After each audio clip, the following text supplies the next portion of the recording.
Hello दोस्तों, स्वागत है आपका हमारे वापस इस YouTube चैनल पे। हम आए हैं वापस से एक और इंटरेस्टिंग वीडियो लेके, जहाँ पे आप आज सीखेंगे कि किस तरह से बिना कहीं पे कोर्स किए आप लाखों की सैलरी बहुत ही आसानी के साथ उठा सकते हो। तो हम बात कर रहे हैं यहाँ पे सॉफ्टवेयर इंजीनियरिंग के बारे में।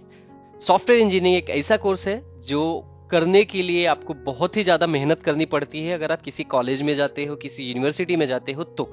लेकिन हम बात कर रहे हैं यहाँ पे एक आसान तरीका, बहुत ही आसान तरीके को फॉलो करके आप बहुत ही आसानी से सॉफ्टवेयर इंजीनियर बन सकते हो। उसके लिए आपको जो रिक्वायरमेंट है वो कुछ बेसिक लैंग्वेज की है। तो लैंग्वेज पे यहाँ मेरा मतलब बातचीत का लैंग्वेज नहीं, लैंग्वेज का मतलब होता है कोडिंग का लैंग्वेज।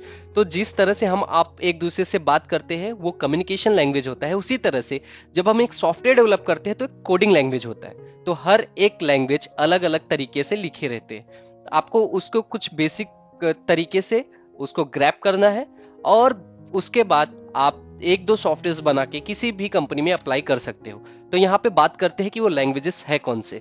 तो सबसे पहले अगर आप सॉफ्टवेयर इंजीनियरिंग में अपना करियर बनाना चाह रहे हो और ये आपका बिगनिंग लेवल है, तो सबसे पहले जो कोर्स आपको देखने होंगे या सीखने होंगे वो है HTML, CSS और जावास्क्रिप्ट। ये तीन लैंग्वेज ऐसे हैं जो सबसे बेसिक होते हैं, जिसको आपको सीखना ही सीखना है। ये आप कहीं से भी सीख सकते हो, जरूरी नहीं आपको उसके लिए कोई यूनिवर्सिटी, कॉलेज या फिर किसी इंस्टीट्यूट में जाना है। यूट्यूब पे आपके बहुत सारे प्लेटफॉर्म ऐसे पड़े हुए हैं जहां पे आप जाके इजिली कोई भी कोर्स बहुत ही आसानी से और फ्री में सीख सकते हो। तो ये तीन लैंग्वेज हो गए हमारे बेसिक्स, HTML, CSS और जावास्क्रिप्ट। ये जब भी आप सीखते हो तो इसका मतलब आप बिगिनर लेवल पे आ चुके हो। तो ये इस तरह से काम करता है, जैसे समझो 2 साल के बच्चे ने जस्ट अभी कुछ वर्ड्स ग्रैब किए हैं और उसने बोलना शुरू किया है। अब हम आते हैं नेक्स्ट लेवल पे, जो कि होता है हमारा बिगिनर से इंटरमीडिएट लेवल पे। अब यहाँ पे हमें क्या करने हैं, फ्रंट एंड तो हो गया clear, front and in the sense HTML, CSS और जावास्क्रिप्ट, ये हमारा जो पार्ट हुआ ये फ्रंट एंड का हुआ। अब फ्रंट एंड मतलब समझा दूं मैं आपको, मतलब अभी समझ लो कि हमने जस्ट घर का एक ढांचा बनाया है। अब ढांचा जब भी हमारा बन के तैयार हो गया तो हमें उसके अंदर वायरिंग करनी है, इलेक्ट्रिसिटी सप्लाई करनी है और बाकी के मटेरियल्स भी देने हैं, जिससे हम उस घर में रह सके और घर वो प्रॉपर तरीके से फंक्शन करे। तो उसको हम कहते हैं बैक एंड सपोर्ट। मतलब हम उसके अंदर की चीजें अब हमें डेवलप करनी है, उसके लिए आता है बैक एंड लैंग्वेज। तो फ्रंट एंड लैंग्वेज का काम क्या होता है, ढांचा बनाना। फिर इसके बाद आता है back and language. Back and language का काम होता है उस ढांचे के अंदर जान फूकना। तो अब बैक एंड लैंग्वेज में आता क्या है, PHP, पाइथन और उसके बाद जावास्क्रिप्ट के बहुत सारे फ्रेमवर्क्स है, जैसे Vue.js, React.js, Node.js। ये सारे बैक एंड लैंग्वेज आते हैं। इसके बाद जो हमारा तीसरा सपोर्ट आता है डेटाबेस, जहां पे पूरा एक डेटा इकट्ठा होता है। अब डेटाबेस में फॉर एग्जांपल बताओ तो अगर फ्रंट एंड हो गया हमारा घर का ढांचा और उसके अंदर की पूरी सप्लाई हो गई बैक एंड, तो जो डेटाबेस है वो हो गया आपका घर का डॉक्यूमेंट, जिससे ये पता चलेगा कि किसका प्रॉपर्टी क्या है और किसके पास कौन सा डेटा है या फिर किसके हिस्से में क्या क्या रखा हुआ है। तो ये काम करता है आपका डेटाबेस। तो यहां पे हमारे पास क्लियर हो गया कि हमें तीन अलग अलग कैटेगरी सीखनी है। फ्रंट एंड जहां पे तीन लैंग्वेज में सीखने हैं, HTML, CSS, जावास्क्रिप्ट। इसके बाद आता है बैक एंड, तो पाइथन, PHP और हमारे पास बहुत सारे प्लेटफॉर्म्स हैं जावास्क्रिप्ट के फ्रेमवर्क्स, वो हम देख सकते हैं। इसके बाद आता है डेटाबेस। सबसे ज्यादा पॉपुलर डेटाबेस जो है वो है MySQL डेटाबेस, तो आप वो सीख सकते हो। इसके अलावा बहुत सारे एडिशनल डेटाबेस है, वो आप सीख सकते हो, वो तो आपका एडिशनल पैकेज होगा।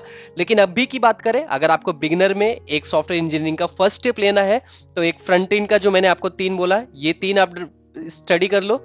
इसके बाद आता है बैकएंड में, तो मैं आपको सजेस्ट करूंगा PHP या पाइथन। अगर आप पाइथन सीखना चाहते हो तो आपको बहुत बहुत सारी कंपनियों से अपॉर्चुनिटी आती है और अच्छी सैलरी भी प्रोवाइड की जाती है। तो अगर आपको पाइथन सीखना है तो मेरे यूट्यूब के चैनल में ही पाइथन की एक पूरी प्लेलिस्ट पड़ी है, जो कि हिंदी में ही है, आप जाके वहां पे सीख सकते हो।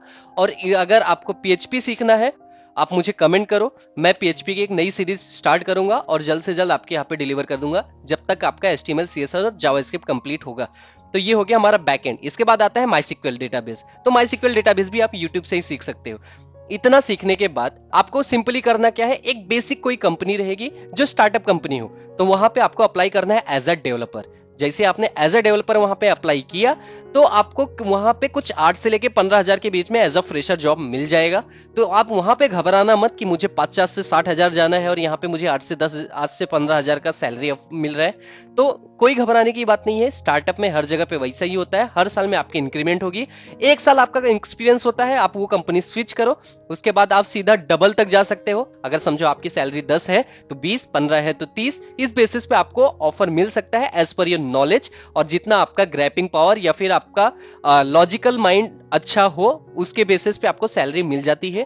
फिर जैसे आपका कंप्लीट होता है 1 और साल, आप वापस से स्विच कर सकते हो। वापस से सैलरी आपको 50 to 60% या किसी किसी को 100% भी मिलती है, मुझे 100% भी मिली है, तो उस तरह से आपको ये मिल सकता है।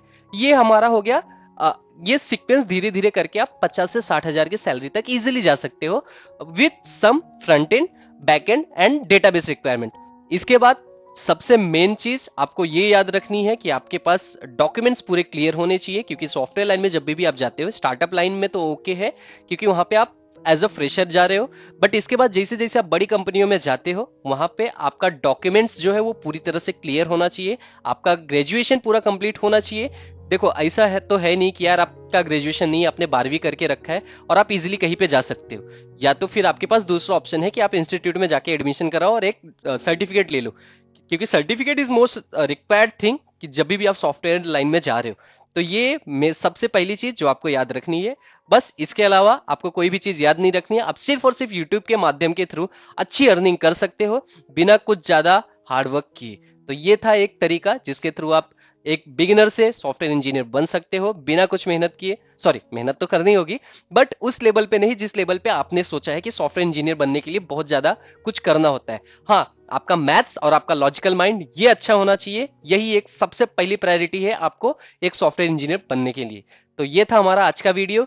अगर वीडियो अच्छा लगे तो प्लीज सब्सक्राइब करें और प्लीज वीडियो को लाइक और शेयर करना ना भूले।